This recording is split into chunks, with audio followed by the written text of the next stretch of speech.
This Newmark report, I came over to Matt as we were reviewing we were going to talk about today, and I was like, Matt, this is so bullish. Yeah. This is incredible. If you were a multifamily investor, or if you're on the fence, whether now is like a good time to maybe think about getting into the market, the numbers kind of speak for themselves, and it's shocking. What I'm talking about specifically is third quarter. As the third quarter of 2024, annual demand exceeded new supply in 48 of the top 50 U.S. markets. This represents the fourth consecutive quarter in which at least 47 of the top 50 markets saw demand outpace supply. Now, that would be a good thing, but what's incredible about it is that the supply was, again, we're basically at a 50-year peak. A total of 162,000 units were delivered in the third quarter. And the demand, though, was 192,000. Both of these numbers are just blowing records out of the water. And we would expect, if like there was normal demand, we would see vacancy increase because of how many new units were being brought online. But there's so much demand for housing that they're all getting absorbed. And again, it begs the question of when supply starts to recede, because we see starts really falling off. It's probably going to be latter half 25 and 2026 until we see like meaningful slowdowns of deliveries, maybe mid 2025. But it's not. And again, this comes back to it's not going to happen right away. We're talking about next year. This time next year, assuming that demand is anywhere close to where it is today, we're back in the same position of kind of have a housing crisis. We do have a housing crisis, and we're going to see rents start to pick up considerably.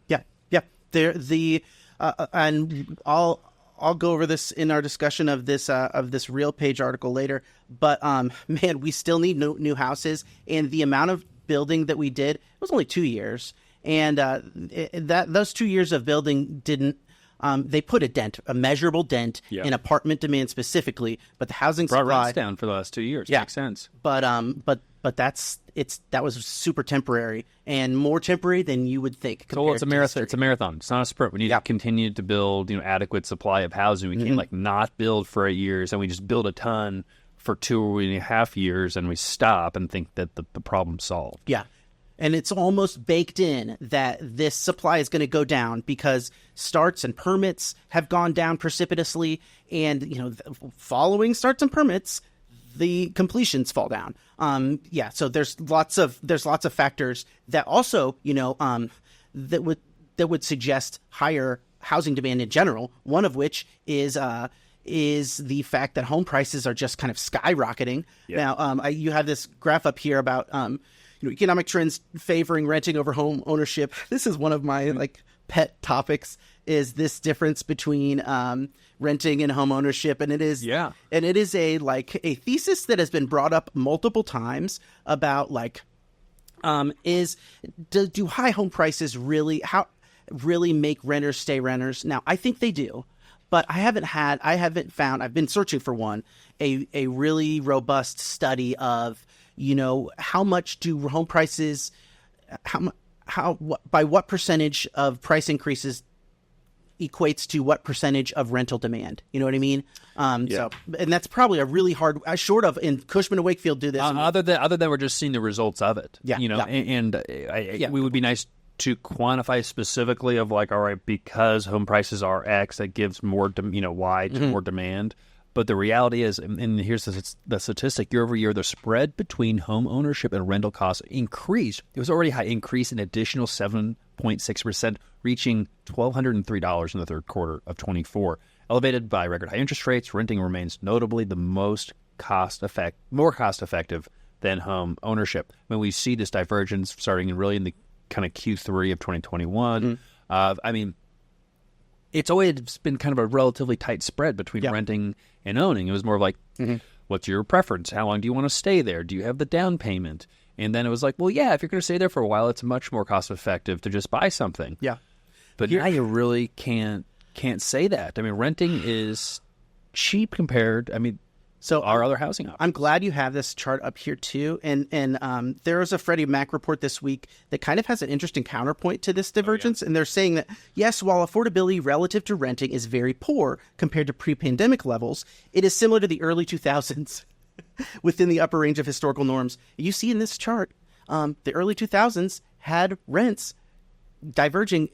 But what happened after that was the great financial crisis and the housing crisis. So that kind of like gave me pause a little bit. Well, I think that's what everyone and you also know just rents. I mean, they declined a little bit here. You're correct during the great financial crisis before they started moving up again. But it's what are the recipes that would cause for a decline in single family home prices, and the cause for the decline, like the catalyst, has already happened in its rising interest rates and in affordability, but I mean, it's not materializing. People are just locked into those mortgages, and with the demand, I mean, consensus from economists, certainly not always right, housing experts, is that there's just nothing in the fundamentals that would point to a decline in single-family homes, especially if interest rates are going to decline somewhat.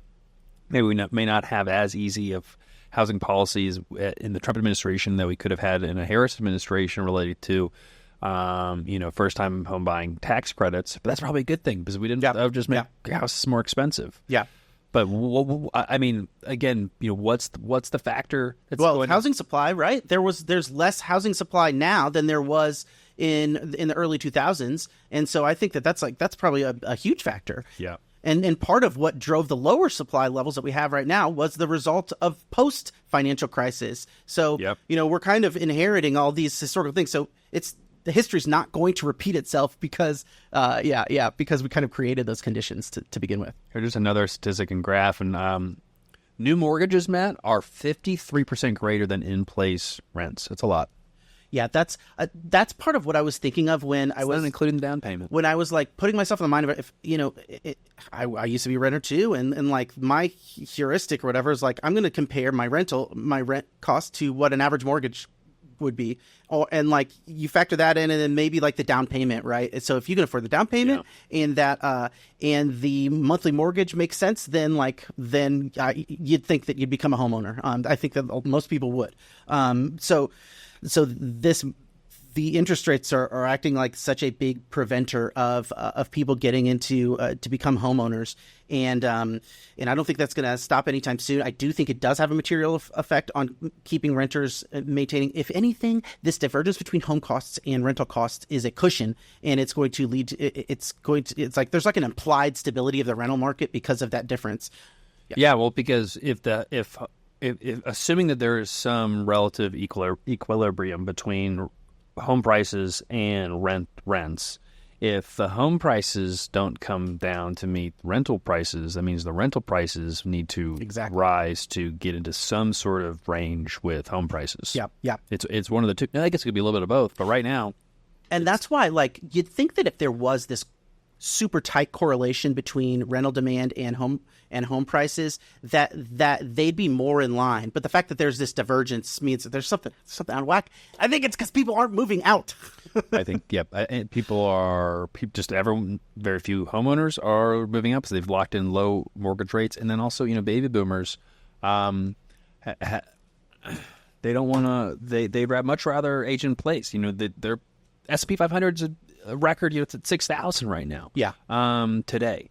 And so they've got more retirement savings than they ever thought that they would have. And now why would I move into the retirement home if I've got my place? I may have 3 extra bedrooms, but that's fine. Yeah, totally. And and not to leave this, I think this was a Kamala proposal, but she was talking about like expanding at home, like home care services. So, that was in the election. That's part of what people are thinking about. Maybe they do want to, like age in place. On page 7, there's this graph that shows this like razor thin gap between existing homes, the price of existing homes and new homes. It's almost reminds me of like the used car market during the pandemic. How like that's a good used point. Cars were practically as expensive as new cars, and looks like that's what kind of we're seeing in the home market. Slow inventory, yeah, and home builders are, trying to, there are new homes, they're trying to move. There's not a whole lot of like existing homes. I mean, you think about if, like where we live, Matt, in Indianapolis, we kind of live in, similar kind of midtown Indianapolis area.